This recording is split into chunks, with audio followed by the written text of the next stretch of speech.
This game has led to my rant. Let's hear it. Yes. Other than Arsenal and City, this league is trash.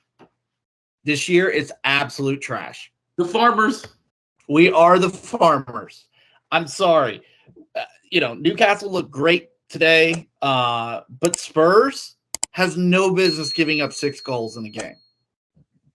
Liverpool has no business being in a battle with Forest at home.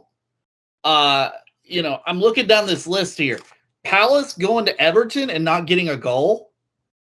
That's home. That was at home. Palace at home to Everton. Oh, that was Palace at home. I got that even wrong.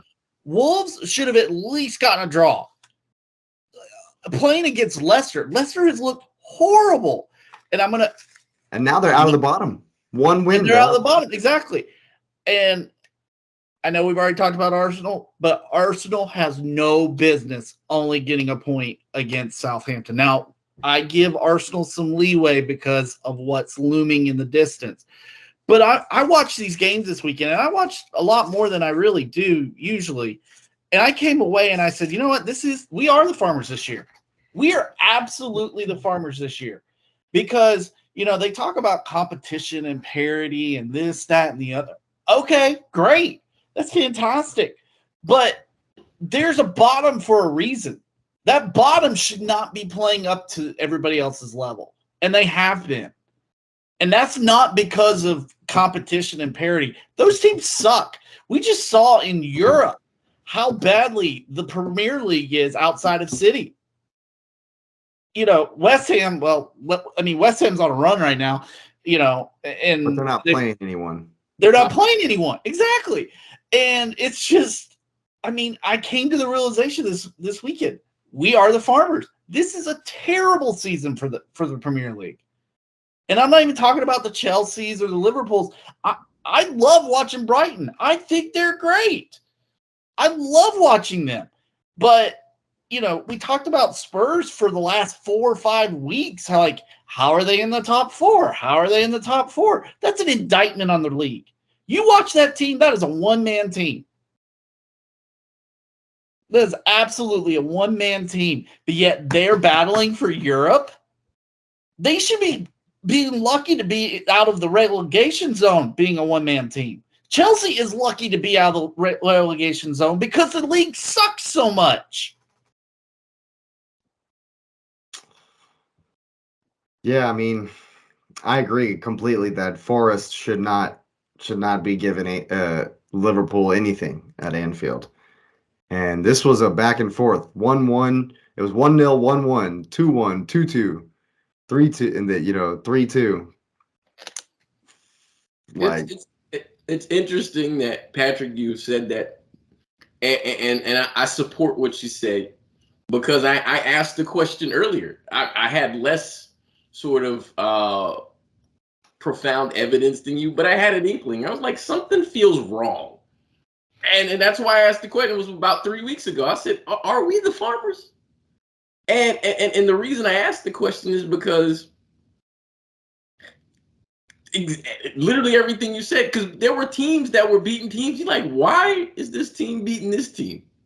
It didn't even make any sense. And because we can go another level, and this is not to pick on Chelsea, but this is more connected to Bowley. Who are these guys they're hiring to manage these teams?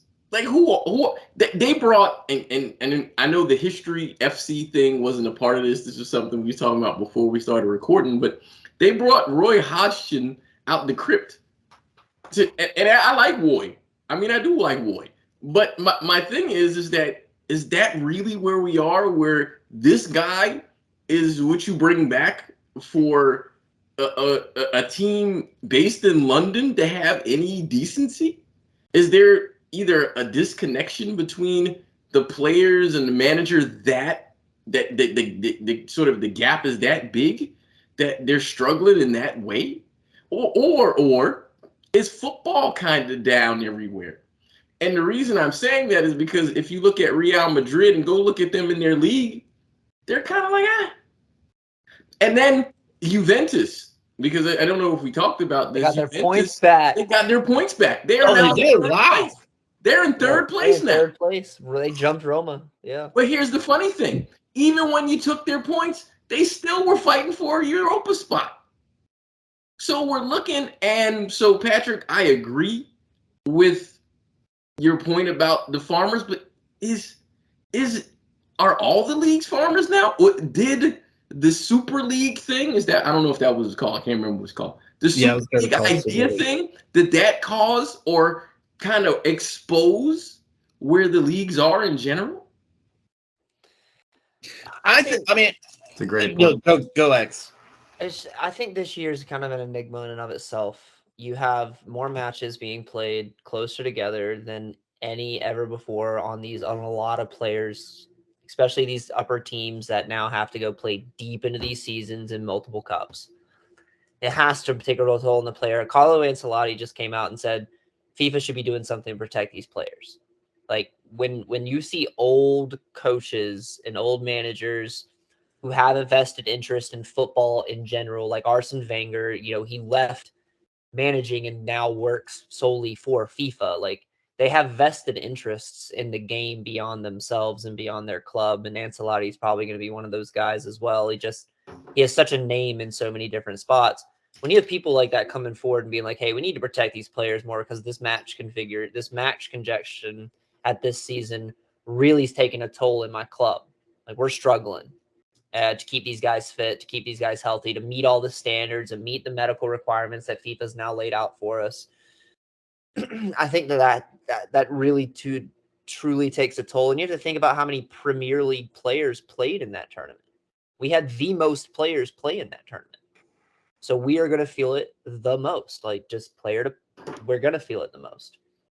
With that being said, I've always said, and I've always stand behind, I will always believe this is the closest league you will ever find in the world. Match for match, team for team, top to bottom, on any given week, the Premier League has always been known as a competitive league. There is not a super team in this league. There is not a super club where Paris Saint-Germain or Bayern Munich are going to win it every year. It feels like it. Isn't there 4 or 5 super team? Which team is the super team? Take Pep. I believe Pep Guardiola is a lot to attribute why City's success is the way it is. Take Pep out of City, I think they're right there every other year competing second, third, fourth place, first, second, third place every time. Pep is undoubtedly one of the best managers to ever do it. He won his first 100 games faster than anyone else did in the Premier League. That's a feat in and of itself. With all the managers we've ever seen come through the Premier League and play 100 games or have 100 games under their belt. I would like to say, and I hope next season doesn't prove me wrong, but I want to say the Premier League's just showing its colors and showing you give a team any breathing room, no matter if they just got promoted, they're there for a reason. Those boys are hungry. And Modric said mentality matters more than physicality.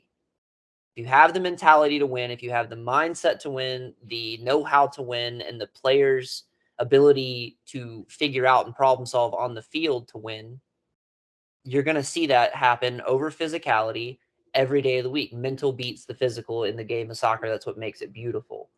I want to stand behind, just because I'm getting biased, whatever you want to call it. I'm a Premier League fan. I like watching this league more than others. I want to say we are the closest league, and this proves we're the closest league. When we do see Nottingham Forest go to Liverpool and go, no, we're going to stand up today because we don't want to get relegated.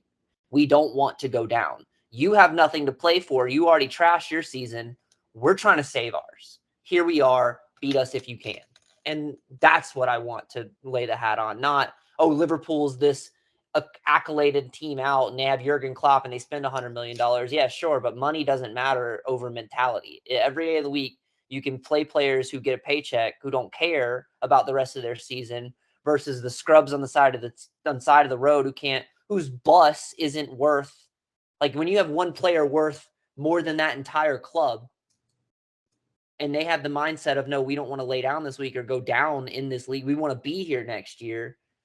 That's really starting to show. And these mid-table teams, which we are, Liverpool is this season, whether we like it or not, we're a mid-table team. When we show up and have nothing to play for and they have everything to play for, when Everton has everything to play for right now and Palace doesn't, when Nottingham Forest has everything to play for right now and Liverpool necessarily doesn't, that's what we're seeing. And they should get punished for it. And I love to see it. You But know, then there's I want to jump back on something X said that I think is really valuable. Is he talked about the manager saying, there's too many games. It's in the FA Cup game. I think it was today or yesterday. It was either the City or United game. They talked about Kevin De Bruyne actually publicly saying that he's played too many games and he doesn't want to play that many games in the season. When players are saying it, and these are this guy's going to be top 10 Ballon d'Or Absolutely. this year. You got your Ballon d'Or nominees saying we're playing too many games. That matters. But I thought about what Patrick said, and then I heard what X said, and then I remember saying, are all the league's farmers? And it went to something that we've kind of like not gone back to in a while. This is the post-mortem fallout from the World Cup. The World Cup caught up to the us, middle of the season literally jacked everything. Because I'm gonna put it like this: the form Arsenal was in was fantastic, and the World Cup came. If the World Cup doesn't come, I think Arsenal would have won the league already. I think they would have won it already. Because the players, you got to think about it. If we think about the mentality, they would have went on a run. Even though the Jesus thing that happened, it was enough where they had enough to kind of go forward. They would have found their way through that. And the thing is that City was already facing adversity in that period where they were in an up and down form, which means that when Arsenal played City, Arsenal would have been playing a different City team at the time, which means they possibly pulled that game from them. If they win that FA Cup fixture and they advance, that changes everyone's season. Everyone's season. Because at that point, now the players, if we're at this part of the season, we're in April. Those guys, after that last group of friendlies we had, it would have been friendlies right now or last month. Those guys, their minds are about the World Cup now. And so they're just trying to look good for form. that's And fair. the World Cup literally influenced all of that. Well, it would have been last summer, not this summer. It would have been last summer if it was It would have been last correctly scheduled. Right, but that's what I'm saying. It would have jacked everything up. But at most, it would have been friendlies and stuff like that, where people wouldn't have been worried about like where they were in the same way. And so those managers didn't have to deal with their players. And I know club managers hate this. Their players leaving them, going to a national team manager who's probably, and we're being honest about national team managers, their mentalities are distinctly different than club managers. And so their connection is different. And so the players have to change their mindset. And we don't know how long it takes for that player mindset to shift back into mode of, I'm playing club ball. And I think that if that doesn't happen to Arsenal, I think Arsenal makes a different run. And it would look closer to what Liverpool did COVID year. That's what I think. Yeah. But you have an interruption. I'll take it a step further. If you go back, take the World Cup out of it. If you go back and you look at the top two in the Premier League and then 3, 4, 5, 6, 7, how big that gap is. I mean, there is a true statement of those top two are the top two, and then everything else is kind of like, eh. And, I'm frustrated as a Chelsea fan because I watch Chelsea right now and I'm like, they're lucky that they're still in the league. I mean, at this point, it's been that bad. But I look at Newcastle, I look at Brighton, I look at Brentford, and the one thing that I keep coming away with is they are a team that built themselves over time. That was, and correct me if I'm wrong, Brentford didn't really spend any money when they came in. Brighton really didn't spend any money when they came in. Newcastle is starting to spend a little bit of money, but nothing like City, nothing like Chelsea, nothing like United. Nothing like them. And I think, truthfully, this is pot calling the kettle black. Money is starting to ruin this league because it's no longer about the tactics. Yep. It's about the best player getting on the field, but they don't sometimes fit. I'd agree with that. I mean, we've talked about it with Liverpool and Nunez.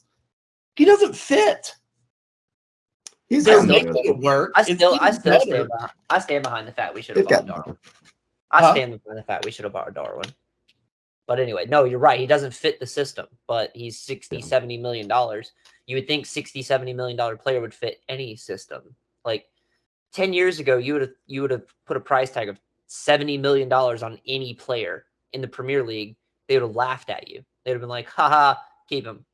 Yeah. Like, Yeah. this is, but yet we drop $100 million for Mudryk and Enzo, like and Darwin. Darwin cost Liverpool a lot of money. Like, yeah, it's just. Well, the I best think you're right, example. Patrick. Money is an issue with causing the league to, I think, decline, not excel. Well, I think it's also a case of some of the clubs are all about money and all about bringing in money and making a profit. Case in point, the Spurs, who, again, perfect example of your point. This is the fifth place team in the league, Dusted. and they're pathetic. They're truly Dusted. pathetic today.